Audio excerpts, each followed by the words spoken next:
মাদারীপুর খোলা আবার খোয়াজপুর আমি কি মাঝখানে পড়ছি নাকি জিজ্ঞেস করবো কেউ খুঁজতেই পাই না কেউ কি আছে খালি মাথা দেখি কিন্তু বডি কই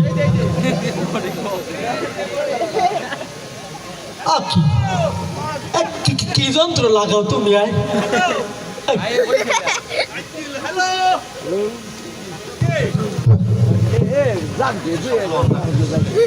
হ্যালো কে কালু দিবে বেটা ক মুই তো খালু কি আনমু আলু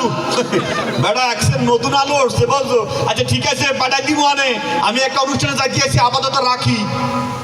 আরে পাড়া আমি আখি কই নাই কইছি রাখি কানে একটু বেশি শুনে ভাই ওয়ালাইকুম আসসালাম আইয়া কোনো সমস্যা সিটি সিটি ময়না সিটি পাঠাইছে আরে ময়না কতদিন সিটি পাঠায় না বান্দরে কয় কি কইলেন সুন্দর আসলে ময়না অনেক সুন্দর আমার ছোট বোন সিটি এরকম কে সিটি এটা তো কি কানা আমি কানা কি কইলি কলম কানা আমি কানা আমার এদিকে তোর কানা মনে হয় না কখন আমি কানা কইলাম সবার মাই যে কান গরম করে ভালো মধ্যে শীতের মধ্যে ভাই কানা কই নাই আপনি আসলে কানা না আপনি আসলে একটা বয়রা কি কইলি বয়রা পেয়ারা কি শোনো তো আমার বউয়ের নাম এই আমার বউয়ের নাম পেয়ারা তুই জানো কেমনে এই আমার বউয়ের নাম পেয়ারা তুই কেমনে জানছো সত্যি করে কর পেয়ারা লাগে তো কিসের সম্পর্ক কখন পেয়ারা কইছি এই আপনি আসলে কানাও না বয়রাও না আপনি আসলে একটা পাগল কি কইলি শোনে না পাগল ঠিকই কইছিস আসলে আমি একটা ছাগল আমি ছাগল এ বড়া এ তুই আওয়ার পর থেকে উল্টাপাল্টা বকতে আসো এ তোরে কিছু কই নাই এ আমি ছাগল আমার দিকে ছাগল মনে হয়েছি গরম লাগছে এ আজব করো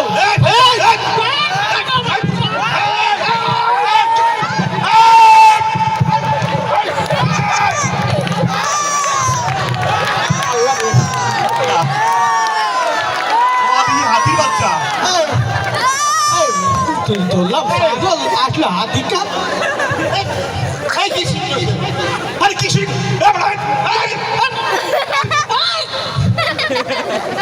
ভাই আমি আইছি আপনি মুই আসেন হ্যাঁ ভাই এতে আমার কি করে জানেন আমি নাকি কান আছে ভাই আমি এখন আমি কি কানা এই যে আপনার নাক এই যে আপনার কান আবার সি আমার বউ পেয়ারা সম্পর্কে সে বাজে মন্তব্য করে কি করে জানেন আমি নাকি দাঁড়ান বিষয়টা আমি দেখতেছি এই ভাইজা আপনি ওনাকে এরকম করেছেন হ্যাঁ আমি ওনাকে কখন এরকম করলাম ভাই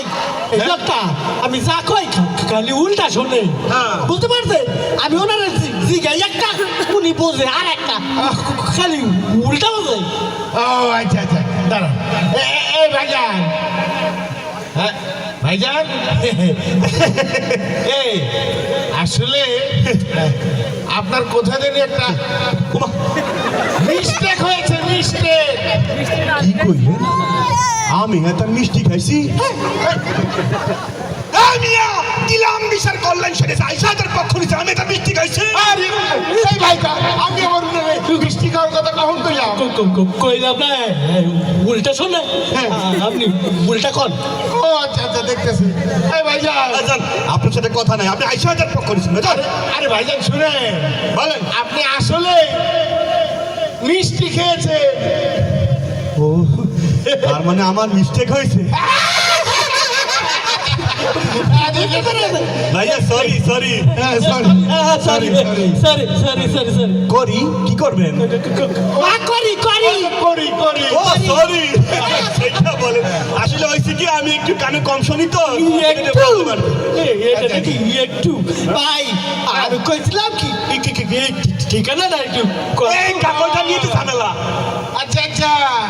এটা তো ওই যে পাঁচখোলা আর খোয়াজপুর ইউনিয়ন যুব সমাজের উদ্যোগে হ্যাঁ মাদক বিরোধী সচেতনতামূলক উপলক্ষে সাংস্কৃতিক অনুষ্ঠান। কি করলেন স্বামী স্ত্রী কবরস্থান মানে কি করে আমি তো জানি সাংস্কৃতিক অনুষ্ঠান সেখান থেকে আবার দেশ বিদেশে খুব ভালো ভালো শিল্পী আসবে ঢাকা থেকে তারপরে ওই রূপনুজ্জামান আসবে সুন্দর কি করা যায় উল্টাই দেন ওটা যে স্বামী স্ত্রীর কবরস্থান, স্বামী স্ত্রীর কবরস্থান। সেটা বলেন সাংস্কৃতিক আরে আমি তো ওইখানেই যাইতেছিলাম আরে আমি তো আপনি এটা ইজি গাইতেছি হ্যাঁ হ্যাঁ আমিও তো চাইতেছি। আমরাও তো যাইতেছি আরে শুনেন এত কথা বাদ দেন, হ্যাঁ। তাহলে চলেন আমরা তিন ভাই ওই অনুষ্ঠানে এক লোকে যাই। যাই এক লোকে খাই মানে ওখানে খাওয়ান দিব আরে ভাই খাও, আচ্ছা আচ্ছা খাই খাই চলেন। ও যাই এটা বলেন আসলে ভাই হইছে কি আমি একটু কানে কম শুনি তো কিছু মনে করবেন ভাই আপনাকে রিকোয়েস্ট করি কি? আল্লাহর ওয়াস্তে আপনি অনুষ্ঠানে গিয়া আপনার এই পেটটা নাড়া দিন না এটা নাড়া দিলে মনে হয় এলাকা ভূমিকম্প হইতেছে এমনি কদিন পরে পরে ভূমিকম্প আতঙ্কে আছি আরে চলেন তো তাড়াতাড়ি খাই। আরে অনুষ্ঠান শুরু হয়ে গেছে নাকি আরে দেরি কেন আগে খাই তাড়াতাড়ি আসেন করা